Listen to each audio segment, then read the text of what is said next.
it going? Excellent. Thank you for joining us. Thank you. And so today we want to talk about your very good friend Max, also known as GYER.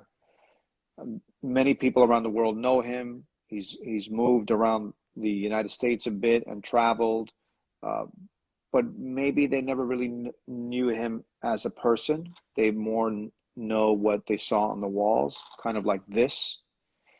Things they might have been seeing for a very, very long time since he was so prolific and so active for so long. So can you tell us about Max? When did you meet Max? And who was young GYER? Sure. I think he'll kind of set the stage for you here. What's up, Kat? This is Nag Style. I met GYER as he was walking home from high school one day, probably in, I don't know, 2004. And I kind of forget how it came about, but some of the circles on the east side of Providence, the kids were we kind of took the writing craft from the generation before us and somehow linked up, and we were just interested in the same thing. I think I had met him a few years later, probably 05, 06. So Nez and Max had started writing at that point and had started to progress beyond the initial early toy phases, I guess. Both of them showed a great deal of promise. And without getting into specifics of how I had met Max, he showed promise as a writer, but also he proved to be a very good person. On just the most basic level, just a really solid human being, a great friend. And our relationship really blossomed beyond graffiti, from the get-go. And I think that was one thing that kind of sets all this apart is we were all just really good friends from the beginning. And what was his introduction, or do you remember ever him talking about his beginnings? What was his motivation, or his passion for writing? Where did it come from? So he actually started writing probably pretty early on in 04, maybe 03. He was writing with a high school buddy of his. Apparently they would sneak out at night to smoke and chill and walk around and have little adventures, and they kind of added this other element into that. They were writing as a team. They were writing Watcher, which I think was kind of inspired by the stuff Obey was doing, was stuff inspired by a lot of kind of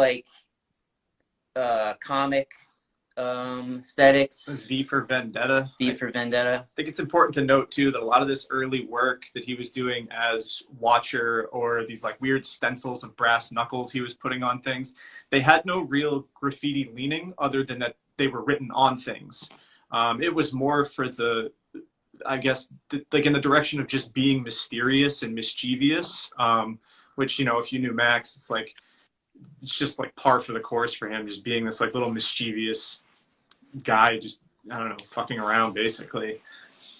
Yeah, kind of an odd, happy accident that he just kind of fell into that. But I feel he's kind of destined for it in a way, just in terms of his personality and being sneaky and going undetected and performing playing people, sneaking right under their nose and doing mischievous things without being detected. Solid Snake. What was that video game? Oh yeah, Metal Gear Solid. Yeah, always on this, like, everything was a video game. Like, racking was a video game. Like, catching tags, sneaking out. Everything was like, how sneaky can you be? How can you get over on someone without them noticing you? And just like always just being devious, planning. I also like actually the And dude. so this is Sorry, go ahead. no, go ahead, please. I was gonna say that there's one aspect that I think is nice too, which is that so the dude he was writing with Watcher with, you know, he's saying, oh, we kind of added this for fun for their little night adventures, but he said, he was like, oh, it was to make them more productive and in some way more charitable, which I think is a cool note too, as an aside, that behind all the mischievous stuff is also like a desire to like give back through his own like personal expression, but like give back and make other people think. What he could, like the creation, giving back the creation. So you guys shared some images with me that we're going to go through, and if you could just explain to us what we're looking at to bring us into Max's world. So this was a taster tag, probably 2005. This was done with a Montana pocket can. I think probably like the first bit of fancy paint that he'd ever gotten his hands on. And I was talking to Highs about this, and they were together this night. And Highs recounted going back the next morning to look at this tag, and both of them just kind of standing there and like realizing that Max like had kind of gotten it, like the little bit of flair to it, like just the way that the tag feels. This was one of those things that he did very early on that everyone was like, all right, like he's showing promise, like he figured something out. And you know, this is like when things started to accelerate with him. Was you know, the name Taste, which was like the first real graffiti-ish tag, I think. For sure. Yeah. Got it. This was done in New Bedford, Massachusetts at a jam that used to happen there called Third Eye Open.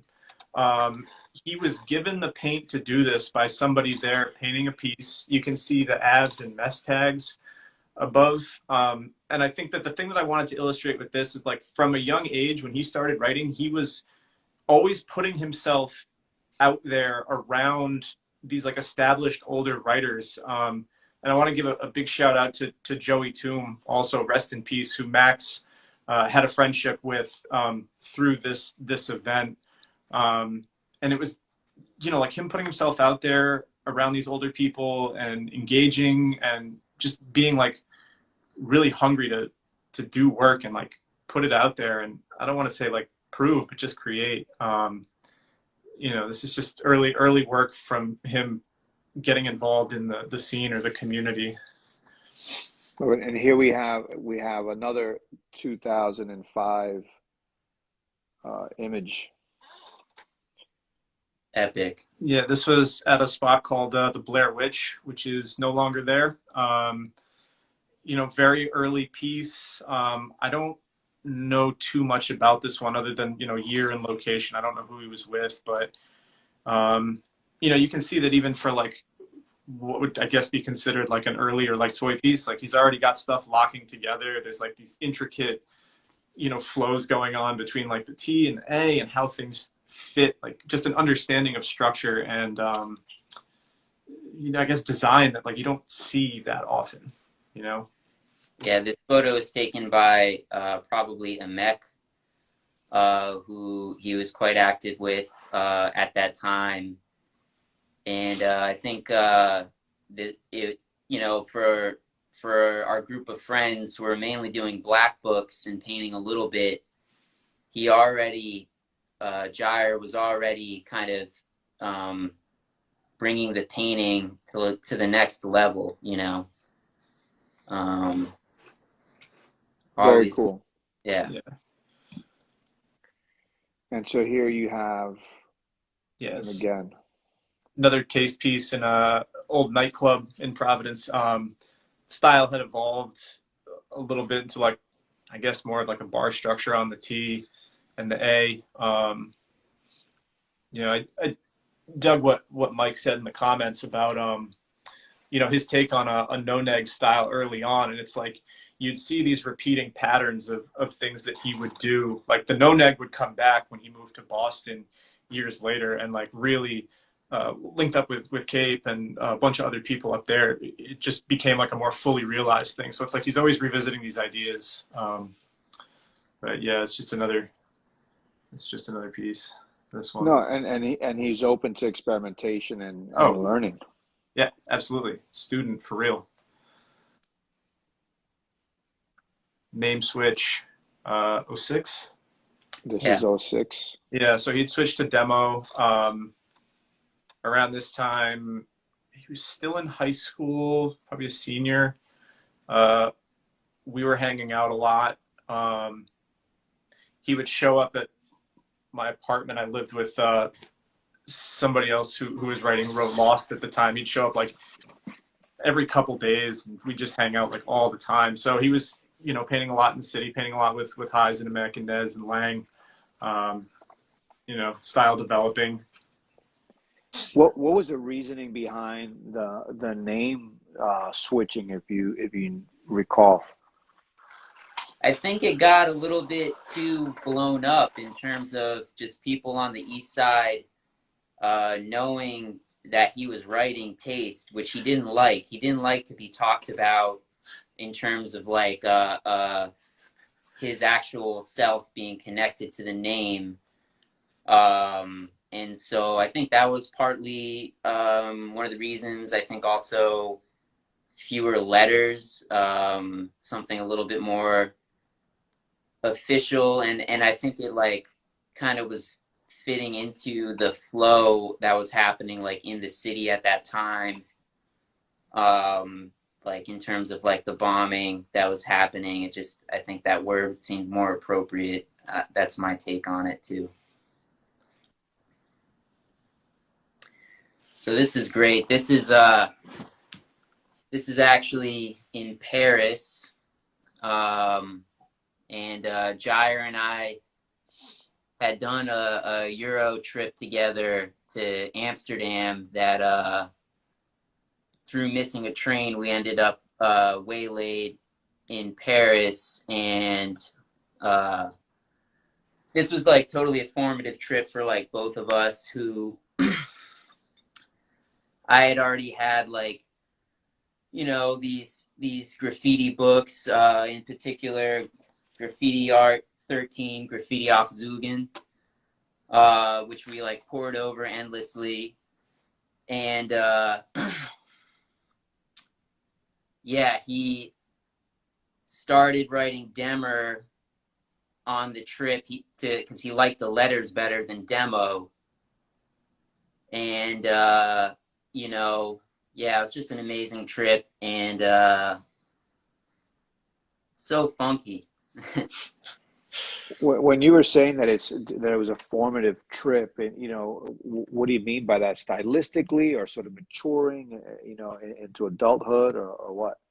Yeah, definitely like maturing, like understanding more like what was happening.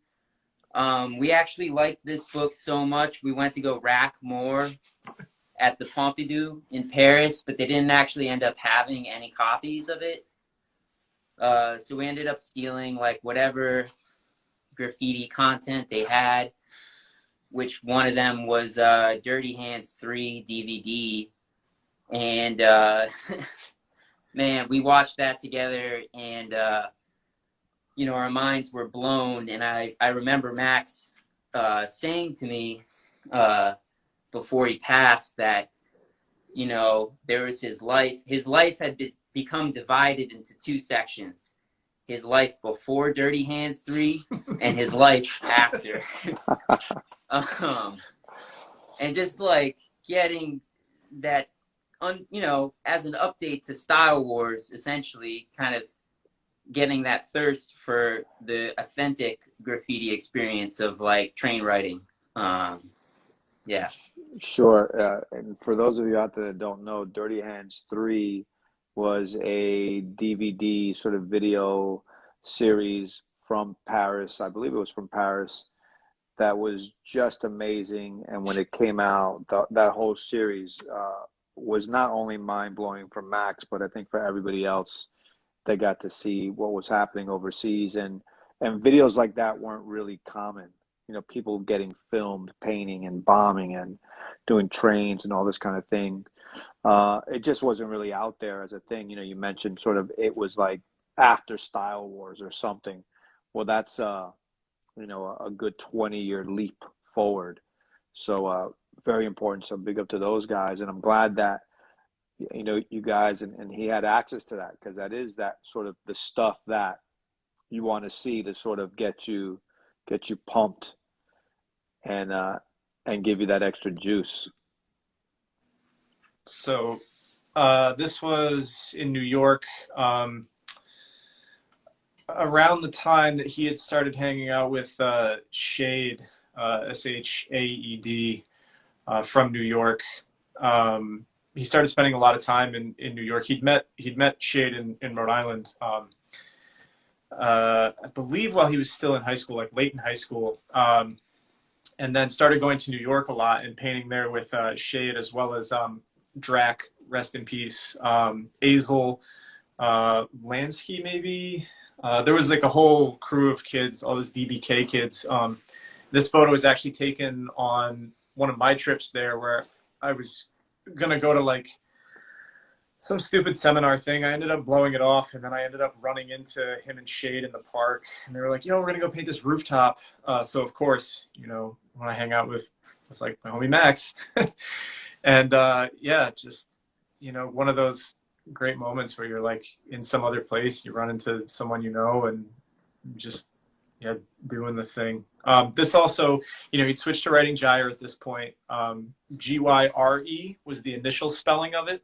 It ended up changing a little bit later on. I think we're early 07 now. Yeah. So our Euro trip was in the summer of 2007. So, and he switched from Demer to GYER really shortly after that. Yeah. Were you both still in high school at that point? He was a year ahead of me. Okay. And yeah, I think he was a senior. That was his senior year. Yeah. So it's another GYRE, done on the Amtrak line, the infamous Northeast Corridor, which he just fucking crushed. I think that there is a lot of attention paid to that, to the Amtrak line, and I would be remiss to not give a shout out to early influences like Lead, who really put, you know, my focus, his focus, kind of a whole generation of people, Nez, Highs, on the Amtrak line, and yeah, painting full pieces on there like it's just nobody's business, making it look easy from a young age. I mean, it's incredible. Just like we were painting a memorial wall for GYER. Oh, yeah. And we had like an MBTA engineer slow down the train as he passed the wall and share his condolences, you know, for the passing of a friend. So, you know, even the people who are not writing graffiti were affected by his presence, especially like on that line. Aware and appreciative of. Yeah. It's amazing. And Yeah. his style was evolving and changing so much. For sure. Where was he? Was he just out there, just sort of soaking it all in and experimenting and playing with letters? And was this a style that for the time that he stuck with, or was he constantly sort of changing? It was constantly evolving. I mean, when we say he was a student, like he was really in this. You know, from a young age, like I don't know, I'm maybe like 5 years older than him or something like that. And he'd be over multiple nights a week, like still going to high school. I'd like help him do school projects and shit. He'd like pawn it off on me so we could paint. Yeah, I mean, you know, dirty hands in these books and like just painting all the time. And the style, you can see some of these like overlaps that were in the Demer box truck, and they exist in this piece also. And you'll see them going forward, how they kind of start to morph into like thick to thin lines still with the overlapping shapes. And then the fills actually start to come out and create more overlapping shapes. So yeah, his ideas were just always constantly building. And you'll see it in the artwork too, like the two balance each other really well. Yeah, more overlapping and thick to thin. It's a trailer with highs also on the Amtrak line. I guess they did it 4 times. They just kept going back, and like it went from hollows to maybe fill-ins to simples, and then they're just like, all right, let's do pieces. But yeah, always going the extra mile with these. Very, very cool to see. And again, for everybody that's joining us, we are remembering GYER and going through his life as a writer so that we can learn about his prolific career from his friends that were fortunate enough to roll with him and know him from a very young age. So guys, thank you so much for taking the time out to do this and to honor Max in this very special and unique way. Let's keep it going.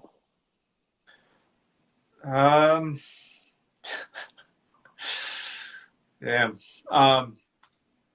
I guess I've kind of lost track of the years. 07, 08. This looks like it's marked 08. Yep. Hold on. Let's go back. There you go. Roller, Northeast Corridor. In a historic spot, the Depot. Many great pieces down there over the years. Just his attempt at keeping it alive.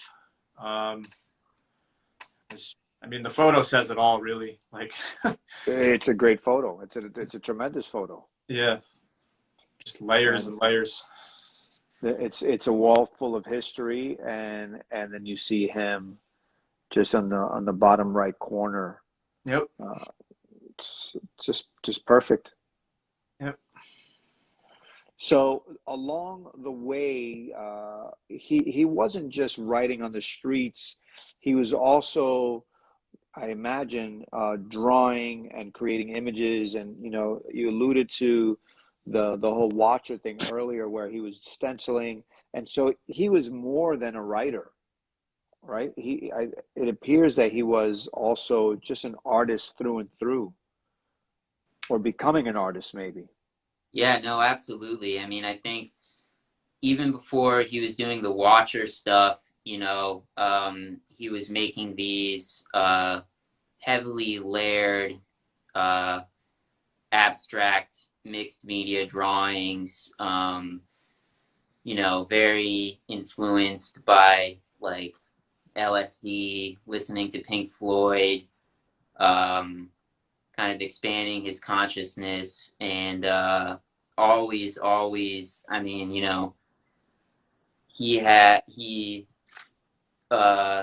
soul of an artist. And so I don't think you can't isolate one thing that he did, because it's all in his mind, connected and bouncing off each other, and moving lightning fast. The ideas, the inspiration that came out of him just couldn't be contained to one medium. Yeah. So same year. This is 2008, and this is 2008 as well. Let me zoom out so everybody can see what we're looking at here. And so this is an illustration, I take it. This is probably a linoleum print that he made in his freshman year at the museum school in Boston, which was like, definitely another like marker on his journey to as an artist, just moving to Boston, going to the SMFA, and making art, whether graph or otherwise, full time. Just no holds barred. racking, playing video games, making art. I don't know. Whatever. Yeah. But you can definitely see the conversation that he was having with himself, in terms of like the composition and like the line structure, developing his own line style, which is one of the things that I think, you know, comes across in all his mediums, is that you can see his mark in it, you know, his own unique line that exists within his tagging style, his piecing style, and like his fine art. I can see it distinctly in the lines that you're mentioning, in the faces, and just the way that, you know, he does his shading on here, just the way he's applying the black. It's really interesting just to see this side in contrast with this. Exactly. Yeah, the line structure, you know, the similarity exists there, the overlapping, the tapering. It just has that same feel. And this, I'm guessing, is must be around the Boston area. He's That's going in to school. that's in New York with Shade, I believe. Got it. Yep. So he's moving around. He's in school, but he's moving around and staying quite active. Always. So this is in the Freedom Tunnel. Yep. With Shade. It's a great place to put this. Let's zoom out on this. Everybody can see. So this might be contested. Oh yeah? Yeah. This first train? We think that this is the first train. But I saw that maybe there was a Barnum and Bailey train that was first. But regardless, it's meant to underscore the attention paid to every aspect of the sport or of these arts that he was involved in. It's like, okay, I'm going to art school, but I'm bombing the street, but I'm painting pieces, and I'm also going to paint commuter trains. And I mean, that became a major focus for him, because it is, you know, an important part of this, you know. So yeah, just getting in there fairly early on and doing a pretty good job with it, from the jump. Right. It sounds like he wanted to be in all around. Yeah, that was the goal. I think he accomplished it. I think so. I think you might be right. Yeah. And so here we have something totally different. Starting to get it now. Yeah. You know, the style becomes less organic. It becomes more rigid and mechanical. The fill becomes a little bit more mechanical. The ability with paint becomes greater. There's a lot of cutbacks, and like, I think at this point, I don't know if it was that he found the right spots or that everything just kind of came together, but this was around the time that his pieces just like sped up, and like he just didn't look back around this time. And even his it seems like, you know, his use of color. Mm-hmm. I think Totally also different. sorry. No, go ahead, please.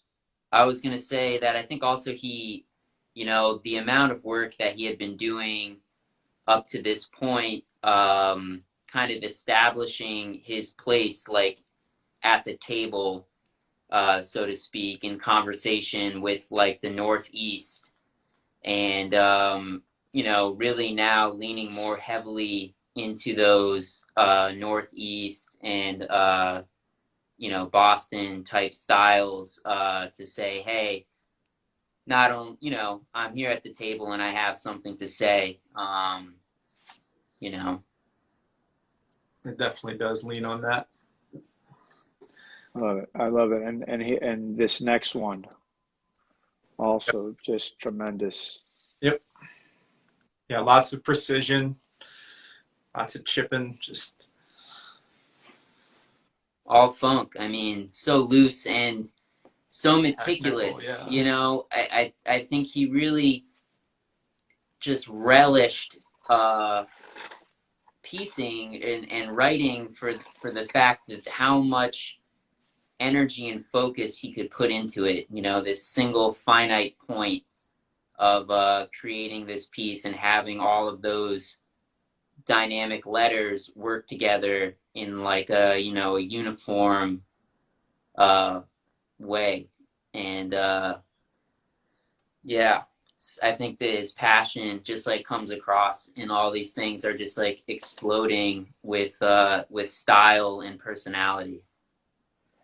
And there is almost a sort of this I would say like a sticker like quality. It looks like everything is contained within this one object. His name is almost one object. There's no space between the letters. It's completely filled. You know, it's saying no negative space. It is, yeah. It's approaching no neg territory. Obviously, you know, we all look towards I Am OK and Sports Crew, and I think that he was influenced by that a great deal, as well as a lot of other you know, Boston crews of like the mid 90s. But yeah, these are just like their own self-contained little worlds, and like as you go forward, the 3Ds get deeper, and there's like page flaps, and you can really just kind of get lost inside the structure of things that move in front of and behind.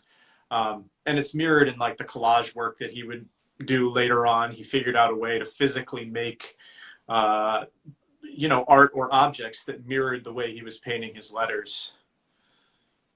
I mean, as much as he seems to be expanding with these sort of complex pieces, he's also at the same time going big and still has a concern for getting up. Absolutely. That was yeah, I mean, you know, do every part of the game and do it well. That was what he did. You know, it was like, yeah, we could paint pieces, or we could go paint the line or whatever, and he was always down to do whatever. And if you weren't down to paint, he was going to go paint by himself, and then you could get mad that he painted the spot, and then he would, you know, hit you with some wisdom that like, you think the spot's always going to be there, but it's not. You got to get what you can while you can. You know, there's a lot of wisdom in what he did and how he did it also. You know, take the time that you're given, not the time that you, or take the time, yeah, that you're given, not the time that you have. Just doing it all, doing it well. Yeah, definitely like an awareness of you know, the fleetingness of it all, you know. Yeah. You know, highly technical, trained painting, just across, you know, across all platforms. Like, you could paint a tunnel and it would look this good, or he can put it on a train and it'll look this good, or he could go do it illegally on a subway and have it look just as good. Yeah, mastery. I mean, he was definitely driven by a pursuit of improving his style and really having his own unique way of doing it. It's evident by the work. Yep. Yes, they decommissioned a highway in Providence, and he decided to make the most of it. I think that this got done daytime. Yeah. You know, like the eye for spots. This is just one of, you know, countless number of amazing spots that he found and executed. And in turn, you know, just left these like enduring images. I don't know, just like probably one of the better photos to come out of Providence of graffiti. I mean, it's top 5. Well, right. He's turning what would normally be a spot you might not even consider a spot into this really special marquee spot where you get sort of the skyline, and it's a postcard, but Yep. with his name on it. Absolutely. Yep. Yeah, so he this was definitely all his idea. I mean, we had scoped it together, but it was one of those days where it was like, oh, come on, man, like, let's go take a walk, you know? And we bopped over there, and he's like, yeah, like, we should do rollers here. And, you know, just following that guy's lead, because he was onto something, you know? He knew. How long did this last for? I mean, this wasn't like, you know, this was already decommissioned highway bridge from I-95 going over the Providence River. So there's no cars on this, but this kind of lasted until they essentially deconstructed that highway, and then ostensibly there's some of those barriers floating around individually, you know, with a letter on them or something that were spotted here and there. But definitely, you know, just a hot summer day. Really. I get it. Mm. Here we go. This is the laser piece. Right. Yeah. So on our Euro trip in '07, GYER and I ended up eating some psilocybin and finding ourselves staring at a laser 314 piece in Amsterdam, who is does fantastic kind of no neg 3D stuff, definitely going off of like Delta kind of style vein there, and he really incorporated that, I think, with like the East Coast no neg style, but just so skilled at like making those connections in his mind and using it to open like new realms of possibility. I love it. And so for those that are out there that don't know what you mean by no neg style, can you explain a little bit more about what that is? That's you. So yeah, no neg style is basically a style of piecing. You could probably do it with simples as well, where the negative space of all the letters has been removed. So if you look inside the Y there, maybe not the best example, but like where that spiral is at the top of the Y, you start to kind of like pull shapes behind where the negative space would be so that it's one solid form, as opposed to like, you know, individual letters with a 3D, like, you know, there'd be no hollow space inside the G or inside the R, like floating those bits over the R where you normally have a hollow space. I don't know if that's like technically no neg or not, but it serves that purpose. So there's a lot of like layering and drop shadows, and it creates a pretty killer looking piece. And I believe it's like a Boston invention. I know that it spread a little bit beyond there during its heyday, but I'm pretty sure it's a Boston or Northeast invention. And you can see it right there in the letter E as well, right? Mm-hmm. I mean, Exactly. Yeah, just pulling like the back of the R over and then bringing that E on top of it. And it just kind of, it even creates this depth where it's like fading into the background almost, but it's still part of the foreground. And creating, you know, instead of those like individual 1, 2, 3, 4 letters, it's one entity that's contained. Mm-hmm. thank you for that. It's Boston again, with a friend of his, you know, just doing it in Boston, pretty hard. Also, you know, painting subways at the time while being in college. You know, if Nancy and Bill are in here, he says hi. But yeah, like, you know, I haven't painted in Boston enough to really like have the experience, but I can say that Boston Vandal Squad is presumably no joke, having heard stories. And for him to do what he did as hard and heavy while residing there was pretty pretty impressive. Did he ever have any legal issues in Boston or Rhode Island, Providence, as a result of all his activity? He's a slick dude.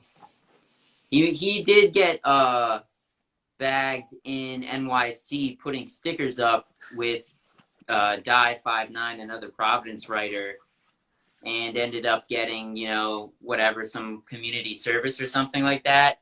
And instead of doing the community service, he forged the documents that said that he had done the respected, you know, the demanded hours, and submitted those, and, you know, whatever, went on his way. Always joked about sending his lawyer a fruit basket too for helping him get out of it. But yeah, nothing serious ever. You know, always able to forge something, or, you know, make it work in other ways. Was able to always get out of it. And again, his, you know, secrecy, utmost importance of keeping his identity secret, not capitalizing, you know what I mean, like for social credibility or whatever. Just, I guess Instagram kind of wasn't around at that point, but even when he had a page on Instagram, he was using a stolen phone and only signing on at like internet cafes or wherever, so that his IP address couldn't get tagged.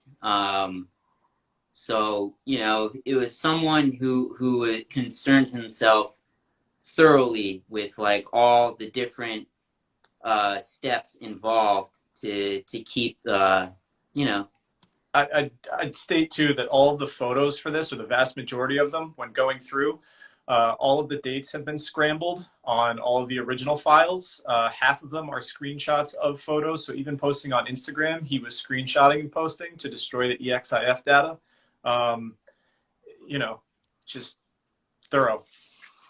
So very, very thorough, and really knew how to be stealth. Yeah, right? Exactly. Yep.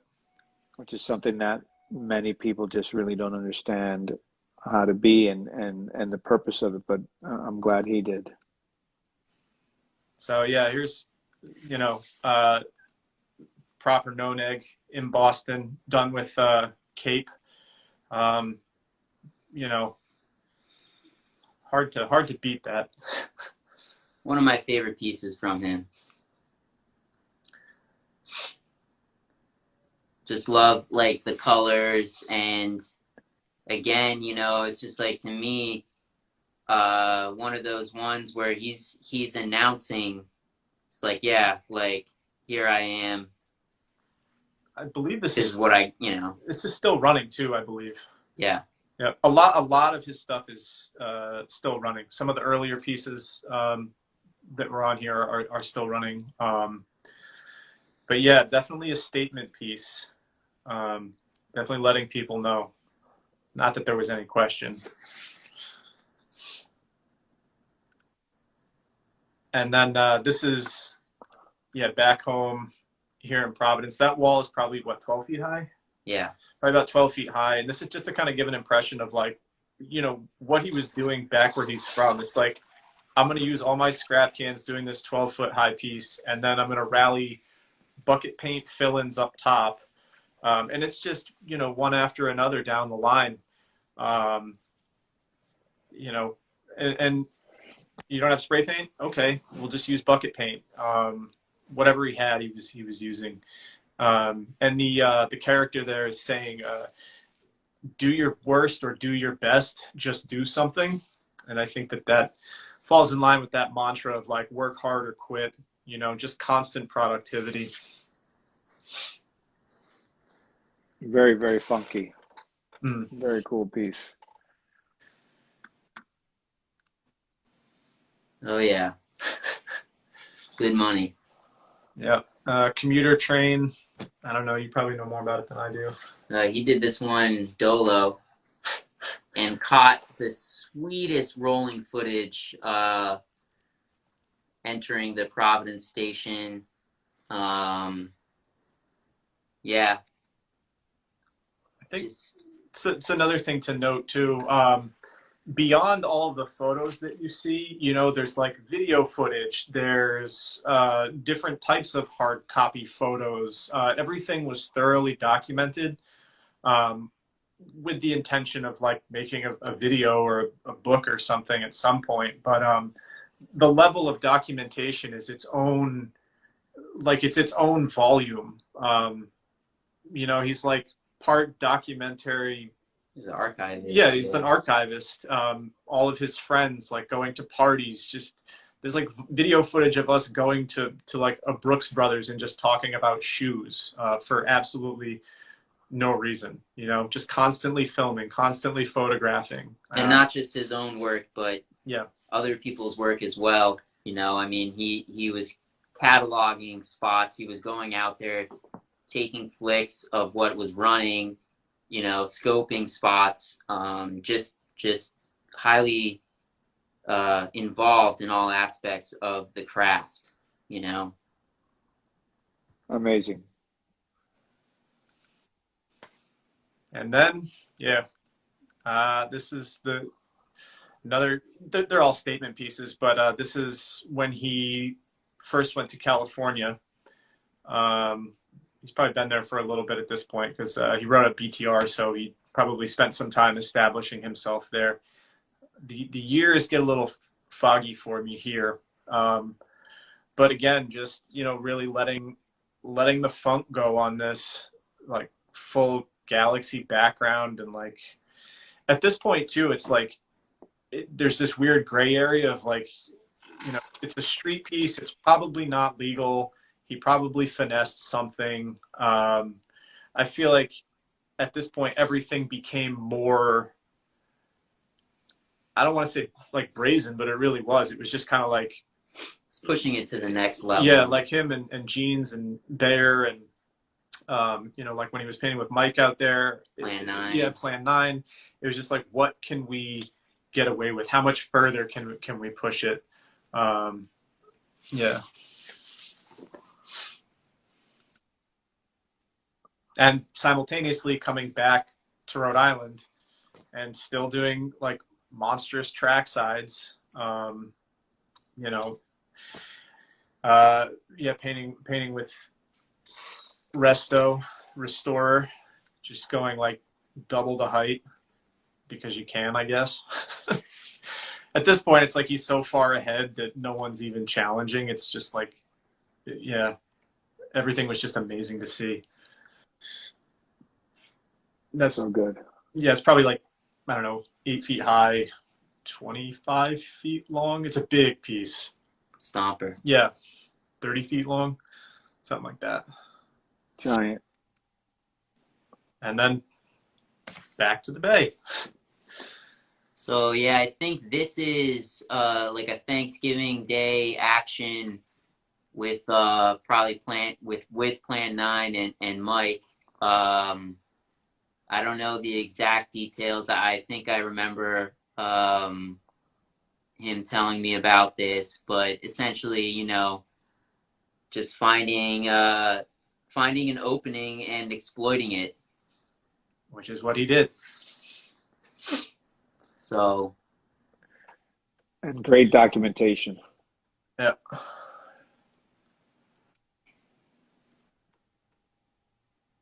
There he is. Yep. Always, yeah, taking the opportunity to do a freeze or hard style in front of a panel or a piece. Yeah, the B-boy stance was strong. There are definitely a lot of photos of great B-boy stances, as well as video of breakdancing. I think to just like see this kind of stuff, like seeing your piece like live, like in the Northeast where there's not a lot of people painting trains, and taking it to that level and like just geeking out, you know what I mean? Like almost in disbelief that it's happening, but thrilled, you know, having a lot of fun. Always.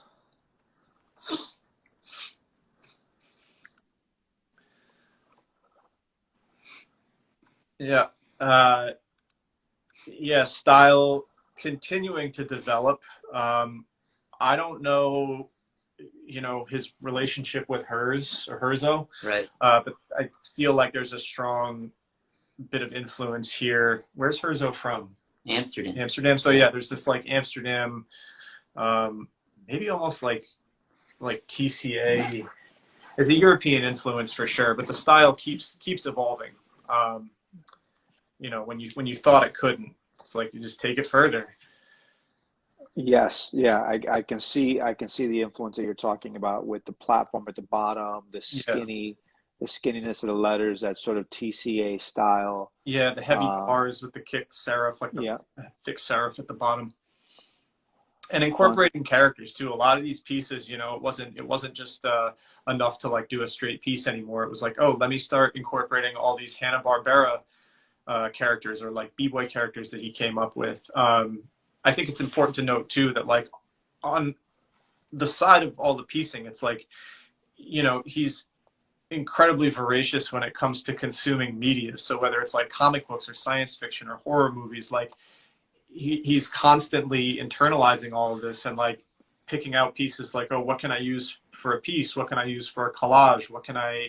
You know, what can I like splice up and use for video footage? But yeah, it's like all these things are integrating. And I think that's what allowed him to continue to develop. Like there was nothing was off limits. And I think also just such a like a studious person, like really, again, like his focus on refinement and getting better and better and like mastering each style that he moved through, so yeah.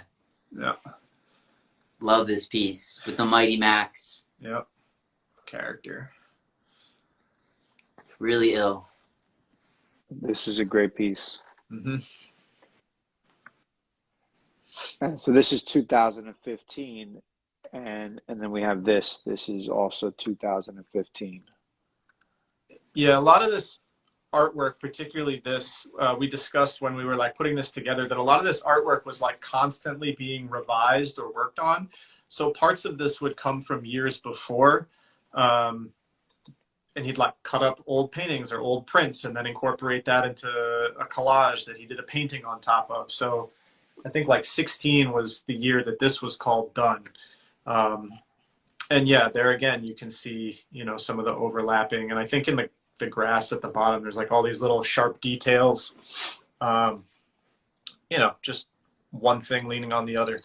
And you can see also, I mean, obviously like fine art influences. Like you can see his writing in his fine art, and then you can see like also that he had the ability to enter the conversation in fine art with, obviously taking some inspiration from the Cubists and Picasso, with these kind of like the way he was doing these figurative drawings, and playing with form.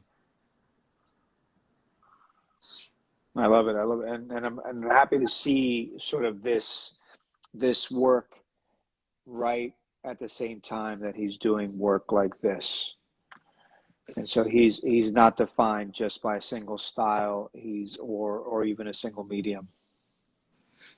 Right. He was constantly, and I think also he was publishing his own like edition of zines too at this point. So like compiling images, collecting interviews from other writers or other sources, and providing like his, putting his archival passion into effect as well by like creating these zines that he was putting out there too.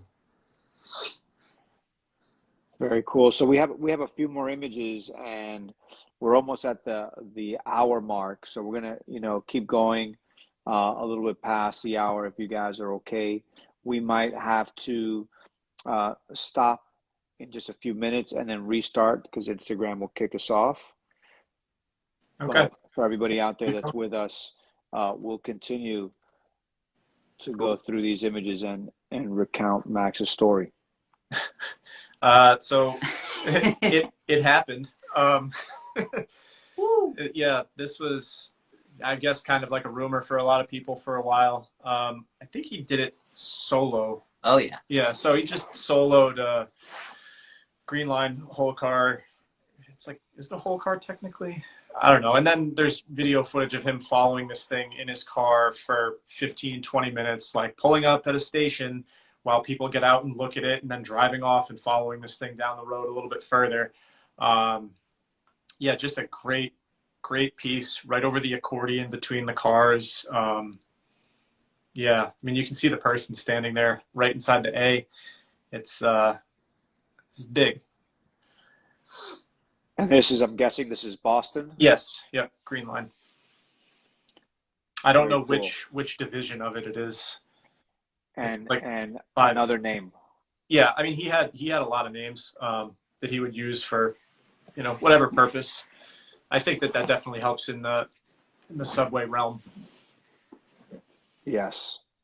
It's a very helpful way to be. Yep. One of the mega burners. Yep.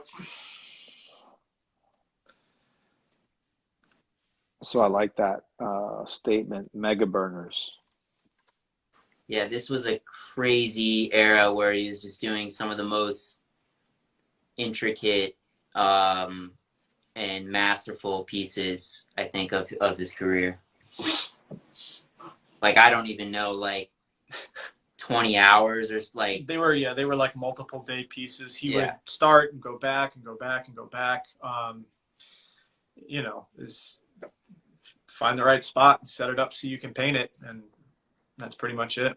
I think so. This is a spot that he was painting with Zines, and there's like a really sick like roll down cage that he did like an Epcot piece on, with like the catchphrase line that's like learn it, earn it, burn it, which is just exactly what he did. Total burner. Mm-hmm. Yeah.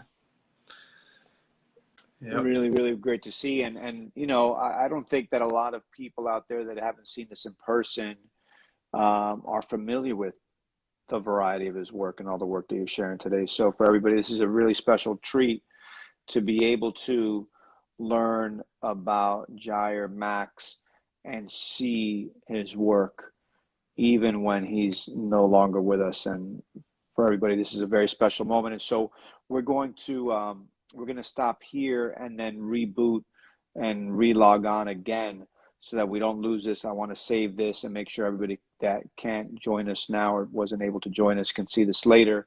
So we'll save it and log back on in just 1 minute. Everybody, is that cool with you? Sounds good. Yep. All right. Thank you, everybody. We'll be right back. Thanks for coming back on, fellas. We're going to jump right back into it. Right on. Back. So we left off on the super burner. Yep.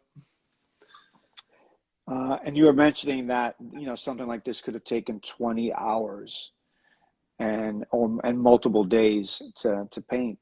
And he was really driven and determined to really sort of go and push himself, I would say, to the limit and keep pushing his style. It just doesn't seem like he ever stopped. It keeps progressing. Just when I think I've seen what I would think is the maximum output for him, something like this pops up and it's new.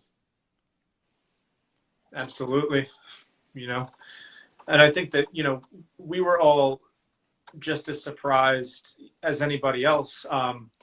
Him being in California, he'd come home every once in a while, and you'd go over to his house and you'd sit in the basement or whatever, and he would take his laptop and kind of fold it towards himself so you couldn't see what was on the screen, and he would flip through 30, 40 photos and then like show you the one of the piece that he wanted you to see. And of course you'd bug out because it's something like this and it's just insane. And then he'd like fold it back towards himself and go through another 60 files and then show you some like weird video footage of like a cat in a warehouse. But yeah, like selective with what he wanted to show you, but it was always impressive or interesting in some weird way. The piece is obviously much more so. Yeah. I think also kind of like this era stylistically kind of marked this transition into like a vaporwave aesthetic, which he was absolutely obsessed with. I mean, already, you know, loving clip art and digital art and, you know, video game art, and then just like going full beast mode on these pieces and like integrating it into his style. And I imagine these pieces, I think, these pieces are still running. I don't know about this one because I think this is a spot. I think Sean said it was. Was it? Yeah. That'd be sick. I know it's kind of like under a bridge that seemed to get painted a lot, but I wouldn't know, you know, about the whole California what pieces are running or not, but he definitely did so much work out there that people thought he was from the Bay, and a lot of it being in tunnels, you know, so. Very cool. Let's continue on. Just, you know, an underscore to like you're seeing these crazy mega burners, and then, you know, simultaneously, he's going to go out and do like 8 or 9 back-to-back fill-ins, or he's going to go do, you know, several mops full of etch in SF. You know, he was not scared to be in the street. In fact, he loved being in the street, sneaking around. So yeah, just very well balanced, capable of creating like these crazy burners, and then just as capable of having like a stylish, unique throw up, and doing it pretty much identically back to back to back to back. That's a great looking throw up. Mm-hmm. Love that. That E is something special.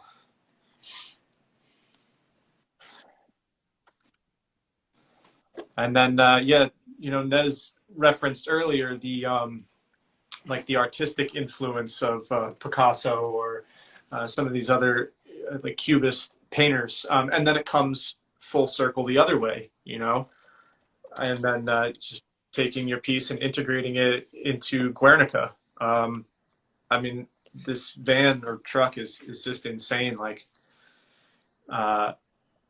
it's very simple color wise, but so stylish. You know, such a fantastic marriage of these two things that you wouldn't think could go together as well as they did. And I feel like always done in the spirit of like homage, like, you know, just so much respect and passion for the masters that came before him, you know, whether it be in graph or in fine art. Fully. Incredible piece. Yep. And yeah, and it looks like you had a good time doing it as well. Yeah, there was a Keith Haring one too, done around the same time. I think maybe a little bit earlier. I couldn't really find like a good enough photo of it for this, but you know, just two pieces that serve this like marriage very well. And so at the time he was out west, and was he done with school? Did he finish? Yeah. Did he not finish? He was done with school. He graduated. Yeah, he graduated and moved out west, and you know, just continued his commitment to creating graffiti as well as fine art. Was doing both at the same time. You know, shared some studio space out there and just kept it moving.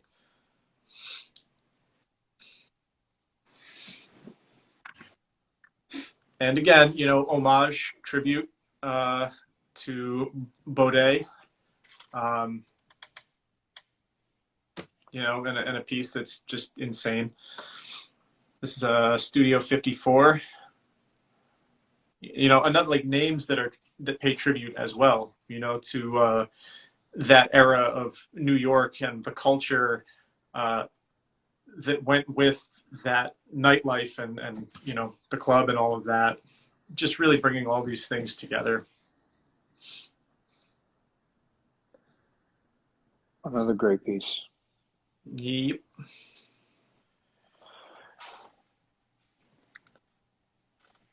This was another super mega burner, like 20 hours or however long.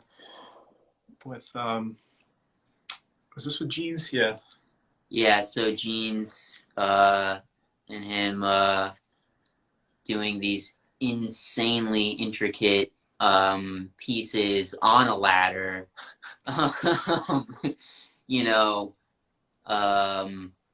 really cool spot that I think GYER has footage of it actually getting demoed. Very shortly after they finished, too, I think. Yeah. Yeah. Okay. Yeah. And so this is in 2018. Yep. Yep. So we've been able to go through already 14 years or 13 years of images, and you see so much development. It's just nonstop.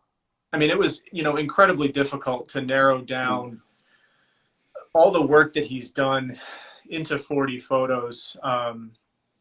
Even stylistically, it's like it doesn't even really, we didn't touch on hand styles and tagging and all the influence and work that was done there, or we didn't, really touch on like the subway thing too much because, to get into that, it's like, it's international. He traveled to Thailand, he traveled all over Europe.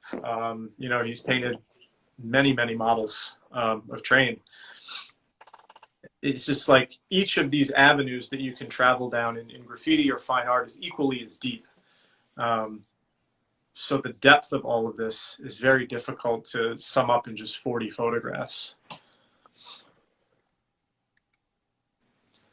This was in a studio space that he had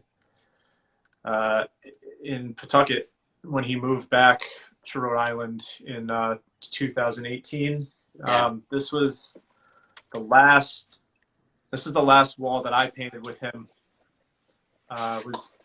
He was working on this piece, and these, he would spend days working on these where he would like sit down and work on a collage and then go chip away at the piece for a couple hours and add something and roll over something else. And he did a few pieces in this studio space. Yeah. So at the time that he was doing these pieces, this is 2018. You said he's back in Pawtucket in a studio space. What was the other kind of work that he was doing, and how was he supporting himself as a person, just in life? So the other work was, more of the collage and painting type work. I think collage painting. Is he really doing anything besides collage and painting? It was mostly like assemblages of collage and old print work and stuff. As far as supporting himself, he was very, very secretive. And, even as his close friend, there are certain things that you would just know not to really like pick away at. Like there are certain things he wouldn't tell you, and there were certain things that maybe you just didn't want to know about. And I think that, yeah, someone as kind of devious as himself was like going to get money somehow. So, I don't know. Sure, I get it. It sounds like he's very secretive, very, very private. Yeah, absolutely. And so just a year later in 2019, he passed. Yes. Life cut tragically short. Do what was that like for you guys to hear that, and where was he, and just anything that you could share with us? For me personally, and I can only speak from my experience and how I felt. Max had used drugs in some form his whole life. I used to buy LSD off him when he was like 16. I'd smoke weed. We'd drink together a lot. At some point, things went a little bit further, and he and I had a number of talks around the time that he moved back and before 2018, 2019. I was very honest with him about what I thought of what was going on. And at times it was met with honesty, which was the best possible outcome. And we had a number of conversations about it. And other times it was met with resentment and anger, which is also understandable. I wanted more than anything for him to just kind of get it, but you can't force anyone to do anything that they're not willing to do. You know, without really getting into specifics of those conversations, I was heartbroken. I mean, you know, this is like one of the best friends that I will ever have in my life. Just a super unique, creative genius with a heart of gold, man. And, you know, people say, oh, I think about him every day. Well, that's true. Like, I know I do. I know my friends do. I know Nez does. I know Highs does. I know all my friends back here do. I know people in the Bay still do. There's not anything that's ever going to make it okay or make me whole again. You know, these are real people.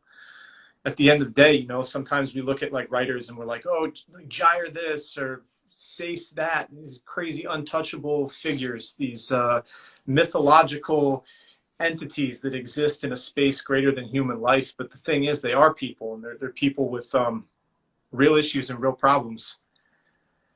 And I wanted more than anything for him to understand that, like, as a friend, you know, I cared that much. Like, I don't give a fuck about graffiti. Like, yeah, I don't want to like break down right now, but yeah, it sucked. It sucked. You know, there's really no other way to put it. Like, we all hurt. We hurt by ourselves and we hurt together. And now, you know, we have to do this, and all we can do is look back and be like, yo, he was so ill. It's true, but I don't know. He's just a fantastic human being. Gone way too soon. Way too soon. Yeah. You know, just from seeing all these images and hearing the stories about him, it sounds like he really lived a full life. Like, meaning he enjoyed his life, and he had obviously a lot to give and a lot to share. And I feel like, you know, for you and his crew members and his family and all those people that got to spend time with him and got to know him and participate in the adventure and sort of the mystery that was his life. It's sort of a blessing, you know, while all of the rest of us are on the outside just appreciating the artist, the writer, the bomber. You guys got to be his friend. So, you know, I really respect you guys and admire you and your willingness to open up for us publicly to share your stories, your memories, your, you know, just your love for Max with all of us that are just out here as fans or people that appreciate his work, and that, you know, I've been able to see it personally for years, or from any of those out here who've just seen it online. So my condolences once again to you guys, to his family, to all his friends, to his crew that have been on with us tonight. This is a very special thing. We've never done this before, to remember and honor anybody in this manner. And so I'm very happy that we were able to do this with you guys for Max. Thank you very much. Can I just say one thing in closing that I think is, you know, fairly important?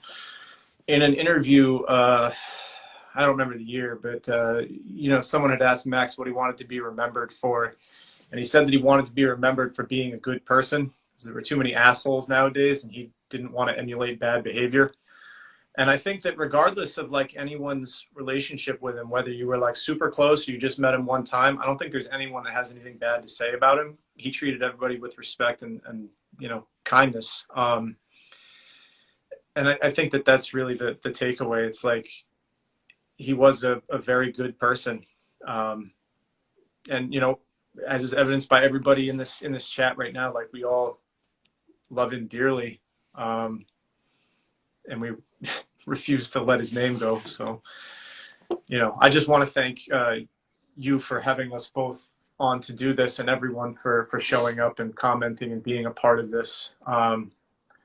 You know, it's our pleasure. It's our pleasure. And, you know, I think it's part of our responsibility. And, you know, something that you mentioned and that you said, you know, so many of us, you know, struggle with addiction and sometimes don't know where to go and how to deal with it, and how to get out of it. And it's very unfortunate when we lose our friends and our brothers and sisters to addiction. And so, again, my condolences. I hope that anybody out there that is listening to this can take Max's life and his legacy, and even in his passing, as a lesson in how to be great and in how to perhaps avoid tragedy. So, guys, we really appreciate you doing this, and to everybody who's been on here with us, thank you so much for listening and for sharing this time with us, and for being a part of this community. Naz, Greg, Yeah, thank you, man. Good night to everybody. My name is Alan Kett. Guys, thank you so much. Slow, thank you so much.